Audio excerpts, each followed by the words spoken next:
Hey guys, this is Derek. This is going to be my first video on YouTube, and I decided I wanted to do a quick review on my Generation 4 Glock 34, their practical tactical model. First of all, we're going to do a safety check. Nothing in the chamber, nothing in the mag well. We're good, we're safe.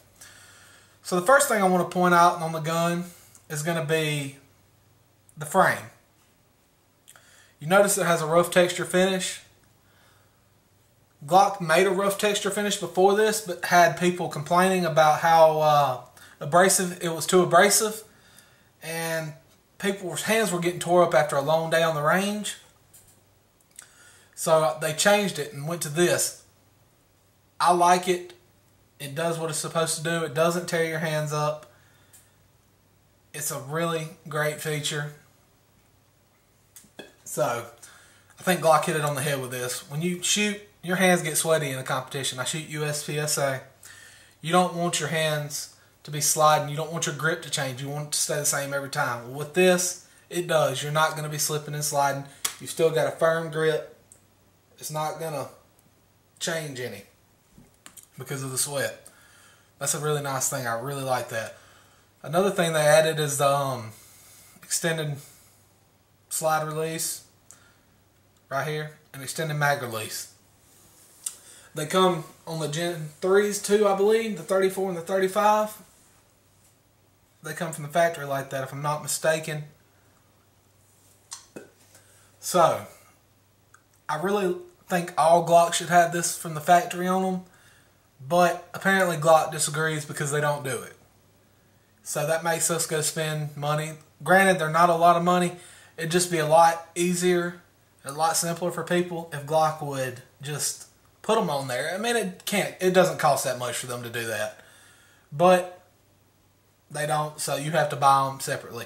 Luckily with this gun I didn't. Not a big deal either way. But nice features all the same. So, next thing we're going to look at the slide.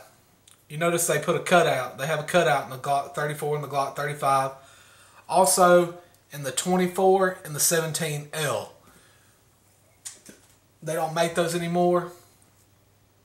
So, these are the two that they make with slide cutouts. If you can get a 17L or a Glock 24, they're not legal in production class in USPSA.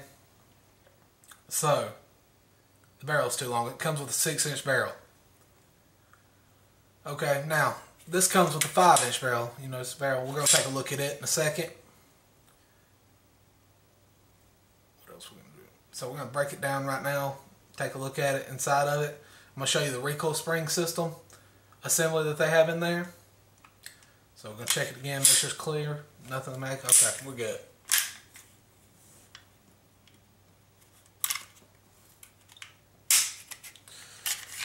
Alright, I'm going to put this over here. This is going to be your recoil spring system. You'll notice it's a lot bigger than the Gen 3s and previous generations. That's because it's dual springed. These are supposed to last 5,000 rounds before you have to change them, while the Generation 3s were supposed to last 1,500 rounds. I don't know if it's actually going to be 5,000 rounds. We're going to find out when I get to 5,000. I'll let y'all know. Well, if I don't forget, I'll let y'all know. But it should last it, if not longer. I've put more than 2,000.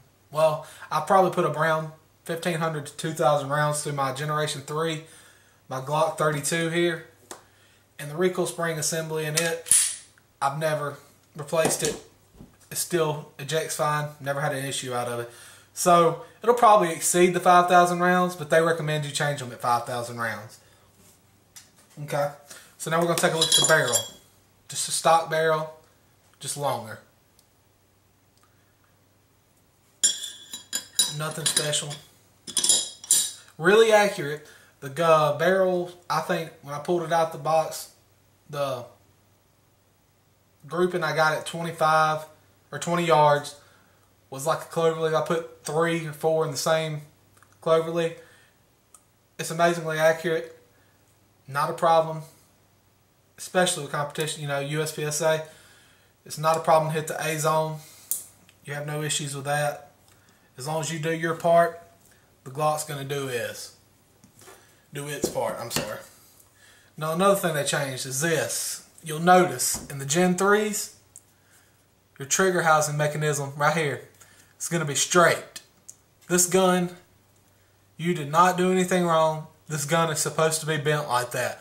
Whatever you do, do not bend that out. Try and bend it straight. You will break it.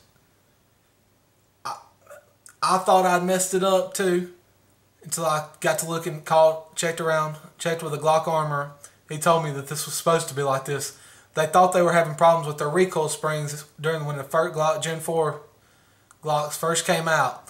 It turned out to be this little booger because they were putting a Gen 3 trigger housing in it, and it was, I can't exactly recall what the problem, what they called it, but they put a little bend in it. And if I'm not mistaken, the Gen 4 35s, the 40 calibers have actually a heavier bend than this. I'm not real sure, haven't seen one, but from what I understand, that's the problem. That was the fix of the problem. Okay? So do not bend that. It will break and you will be buying a new trigger housing. As always, another thing, the only thing I really don't like besides the sights is going to be, you guessed it, the trigger. The trigger feels like it's about 7 pounds. It may be less. I'm not a great trigger pull expert. I don't have a meter with me. I can't tell you. But I can tell you it's a little bit better than my Gen 3 right here. It's not much, but it's a little better. What I would do if I was shooting competition, I'll tell you what, if I was shooting competition to be competitive, I would order a Charlie Vanek trigger at Vanek Customs, something like that. Glock Works, any of those. I'm ordered a Charlie Vanek. I got the Grandmaster with the light and Jaeger striker to help out on light primers, anything like that if you reload, which I'm fixing to start getting into. We'll probably do some videos on that when I get a reload machine here in a couple months. But you can have light primers. It all depends. And you want that, it actually extends out farther than your stock firing pin will. So it's going to hit them a lot better. And with the trigger pull from the Charlie Vanek, from what I understand, it's supposed to be from 2.5 pounds to 2 pounds. And the Grandmaster comes with a over travel and pre-travel set screw to adjust it. I really like that option. You have to have a working knowledge of the safeties to do it. You don't want to adjust it because you're going to have to trim your trigger safety here. And you don't want to disengage any of the 3 safeties on the Glock. If you disengage the firing pin safety, you drop the gun goes off. You hurt somebody. Negligent. Homicide. You know. Well, hell, I'm not real sure what it would be, but it'd be bad. It wouldn't be good. You don't want to kill somebody because you wanted to just work on your own gun. I understand working on it, but when you don't understand the safety mechanisms and how to keep them in check, don't work on it. You don't want your trigger's safety to go off either, because all you have to do is bump it and that gun will go off. And that's a danger to people around you. So you don't want to do that. You don't want to hurt somebody over something stupid. But overall, the gun shoots great right out of the box. It's very accurate. There's no problems. I haven't had a misfire out of it out of 500 or 600 rounds. It's just good quality. I mean, I really like it. The only things, like I said, I would change would be the trigger, the sights. It'll be a perfect gun for IDPA, USPSA. I'm not real sure on the rules on IDPA, so I don't know about all that. So we'll just say USPSA. But, like I said, just if you're interested in it, it's a great gun. Get it. You won't regret it at all. And that's about all we got for the Gen 4 34 right here. I appreciate you watching the video.